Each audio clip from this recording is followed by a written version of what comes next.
ओम श्रीराम. सर्व श्रोत्यांना प्रेमपूर्वक नमस्कार.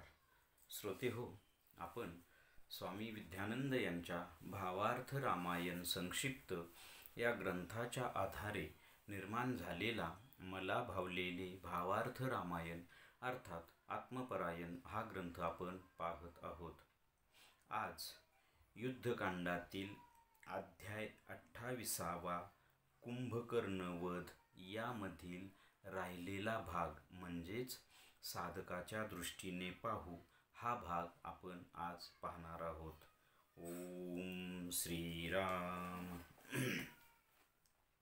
साधकाच्या दृष्टीने पाहू. साधकाच्या अध्यात्म प्रवासात त्याच्या अंतरंगामध्ये आता साधकाचा जीव म्हणजेच सुग्रीव व तो हव्यास म्हणजेच कुंभकर्ण यांचे युद्ध सुरू आहे.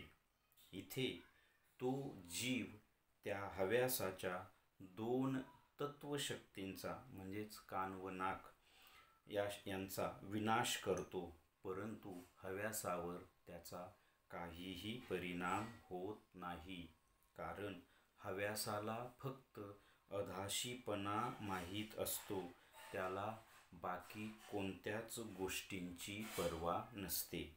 परंतु ही गोष्ट तिकडे त्या अशुद्ध अहंकारास म्हणजेच रावणास संवेदित होते. तेव्हा तो अशुद्ध अहंकार विचार करतो की ही विवेकशून्यता आता खरोखरीच वास्तवात उतरू लागली आहे. ही विवेकशून्यता दोन प्रकारची आहे. एक, त्या अशुद्ध अहंकाराची परमशांती मातेच्या म्हणजेच सीता मातेच्या हरणापासून ते आत्तापर्यंतची विवेकशून्यता व दुसरा प्रकार असा की विवेकास म्हणजेच विभीषणास हद्दपार केल्यामुळे आलेली विवेकशून्यता. कारण विवेकच प्रतिपक्षाला त्या अशुद्ध अहंकाराची मर्मस्थाने सांगत आहे व हे सर्व आता वास्तवात उतरत आहे. पुढे तो हव्यास व आत्मस्वरूप सद्गुरू म्हणजेच श्रीराम यांचे युद्ध सुरू होते. आत्मस्वरूप सद्गुरू आपल्या कृपाकटाक्षाने म्हणजेच बाणाने त्या हव्यासाच्या एक एक शक्तीचे छेदन करतात. शेवटी मस्तकरूपी प्राणशक्ती शिल्लक राहते. तिच्यावरही ते आत्मस्वरूप सद्गुरू दिव्य कृपास्त्र सोडतात. परंतु त्या मस्तकातून ती प्राणशक्ती बाहेर पडत नाही. कारण तिला वरदान प्राप्त असते की जोपर्यंत त्या प्राणशक्तीला पृष्ठमज्जातंतूमधील सूक्ष्म अशा सुषुम्ना मार्गाचे दर्शन होत नाही किंवा सुषुम्ना मार्ग उघडला जात नाही, तोपर्यंत ती प्राणशक्ती ऊर्ध्व प्रवास म्हणजेच मस्तकातून बाहेर पडू शकत नाही. आणि हे रहस्य त्या विश्वप्राणाशिवाय म्हणजेच हनुमंताशिवाय कोणाला माहीत असणार. आता त्या पृष्ठमज्जातंतूमधील त्या सूक्ष्म अशा सुषुम्ना मार्गाचे दर्शन द्या किंवा तो सुषुम्ना मार्ग उघडून द्या असे त्या आत्मस्वरूप सद्गुरूंना तो प्राण सांगू शकत नाही. कारण तसे करणे हे अध्यात्म धर्मयुद्ध संमत नाही. आणि हा अध्यात्म प्रवास म्हणजे एक प्रकारचे युद्धच आहे. साधकाने अनेक संकटे, वेदना, पीडा, अडथळे यांना सामोरे जात जात साधना करणे म्हणजेच हे एक युद्धच आहे. हे असे युद्ध करत करतच ते सुषुम्ना दर्शन होते किंवा तो सुषुम्ना मार्ग उघडला जातो. हे अशा पद्धतीने साधकाकडून करून घेणे हेच त्या आत्मस्वरूप सद्गुरूंचे सहजपण असते. मग तो प्राण आपल्या तत्वरूपाने त्या आत्मस्वरूप सद्गुरूंना हे सर्व संवेदित करतो. म्हणजेच युद्ध करतो किंवा साधना करतो. तेव्हा मग ते आत्मस्वरूप सद्गुरू सहजपणाने तो सुषुम्ना मार्ग उघडतात. मग ती प्राणशक्ती ऊर्ध्व प्रवाहित होऊन त्या मस्तकातून बाहेर पडते व आपल्या मूळ स्वरूपास प्राप्त होते. अशा प्रकारे ते आत्मस्वरूप सद्गुरू त्या प्रचंड अशा हव्यासाचा विनाश करतात व त्या प्रचंड अशा हव्यासाच्या त्याच्या अधासीपणासह नाश झाल्यामुळे ती सर्व अशुद्ध मंडळी म्हणजेच राक्षस सेना हीनदीन होतात. आता आपण याचा थोडक्यात सार पाहण्याचा प्रयत्न करूया. इथे आपण मागच्या भागात पाहिलं, अध्यायातील कथा आपण पाहिली. श्रीरामांचं आणि कुंभकर्णांचं युद्ध होतं. श्रीराम त्याचे हात पाय वगैरे तोडतात, शेवटी मस्तकही तोडतात, परंतु तो गतप्राण होत नाही. मग हनुमंत हळूच कारण त्याला वरदान असतं की मारणाऱ्याच्या पाठीचं दर्शन झाल्याशिवाय तो गतप्राण होणार नाही. मग हनुमंतांना हे रहस्य माहिती असतं. हनुमंत श्रीरामांच्या पायाला हळूच स्पर्श करतात, त्यामुळे श्रीराम पाठीमागे वळतात.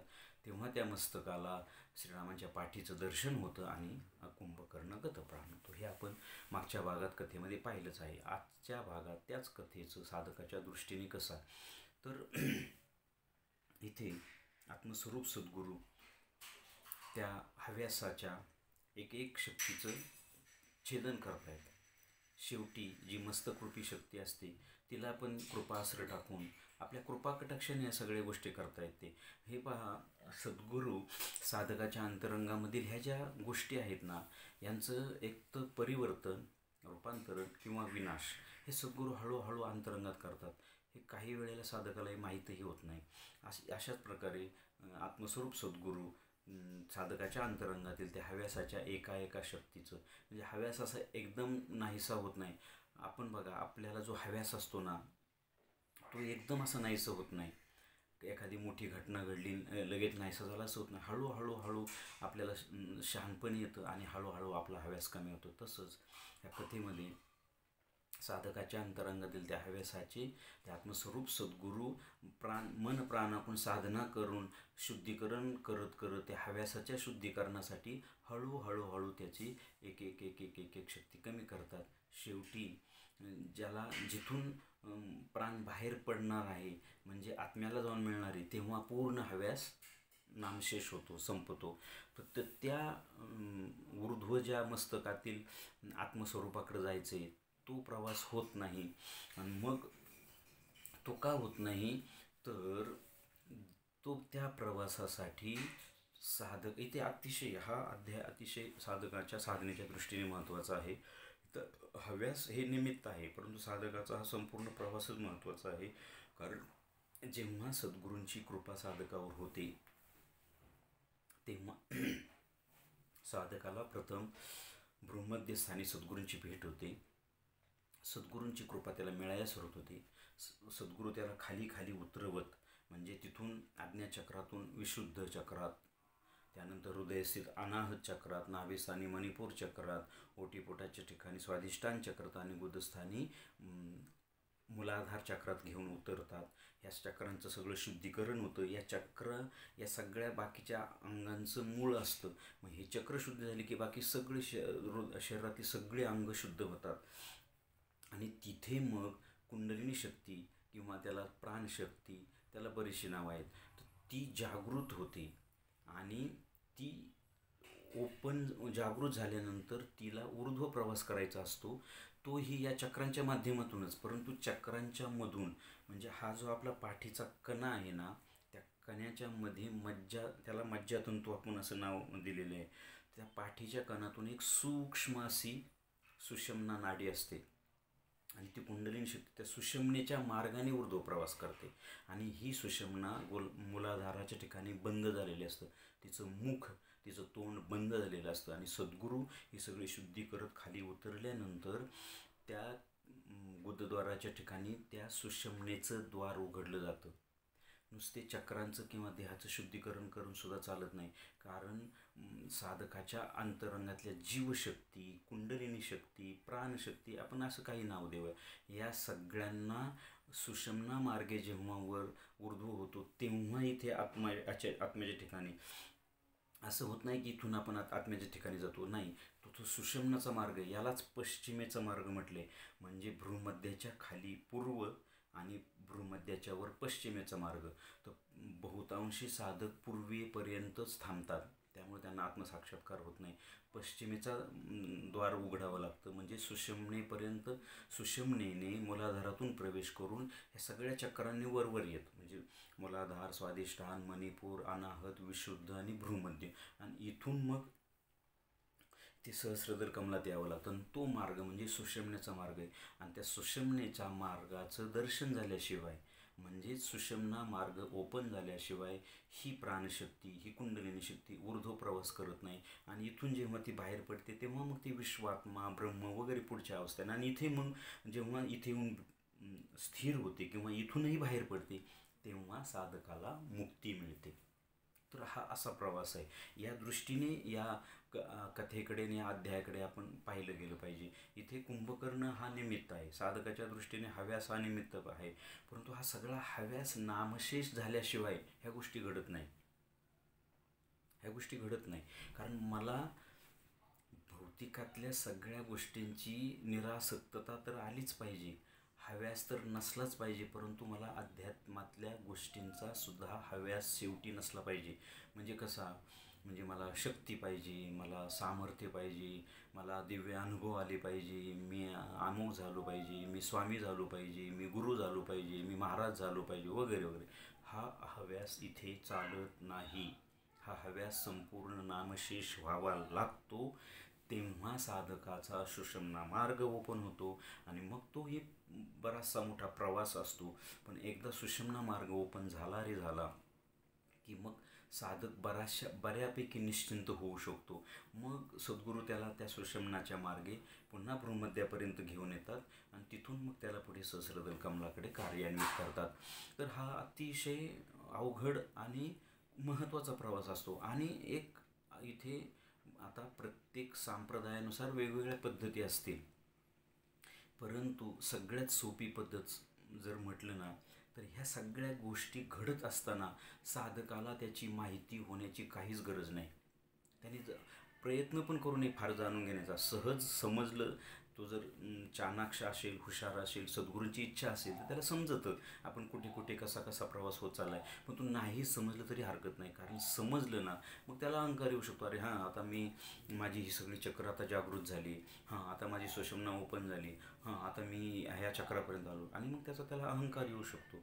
म्हणून न कळत ह्या गोष्टी घडून गेल्या ह्या अतिशय उत्तम. त्याचे साईड इफेक्ट होत नाही, त्याचे वाईट परिणाम साधकाला भोगावे लागत नाही. आणि हे सद्गुरू सगळं करून येतात. सद्गुरू तिथं प्रत्यक्ष हजर असतात, तेच हा सगळा प्रवास करून घेतात.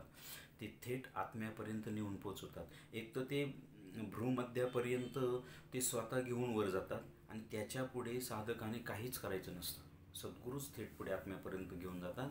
आणि आत्मा म्हणजे सद्गुरू असतो, तेच खाली इथं भ्रूमध्यात शिवरूपाने उतरले असतात, तेच खाली हृदयापर्यंत उतरले असतात, तेच प्राणशक्ती होतात, तेच जीवशक्तीही होतात. इतकं ते खाली उतरून साधकाला वर घेऊन जातात.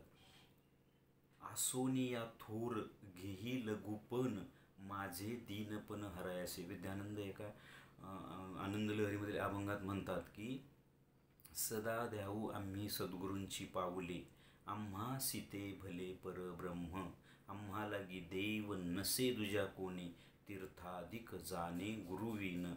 आम्ही जेथे जातो तेथे तूही स्वये येतो, स्वये साथ देतो माझा गुरु.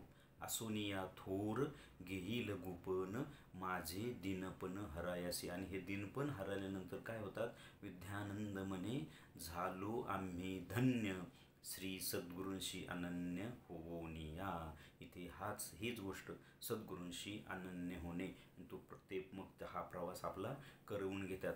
आपण आपल्या स्वतःची बुद्धी डोकं वापरू नये आणि मला हे कळतं मला ते कळतं म्हणून त्या भानगडीत पडू नये. सद्गुरूंना जे करायचं ते करू द्यावं. मी काहीच नेणे. बस हेच या अध्यायाचं सार आहे असं मला वाटतं. श्रीरामार्पणमस्तु. हरि ओम तत्सत. ब्रह्मार्पणमस्तु.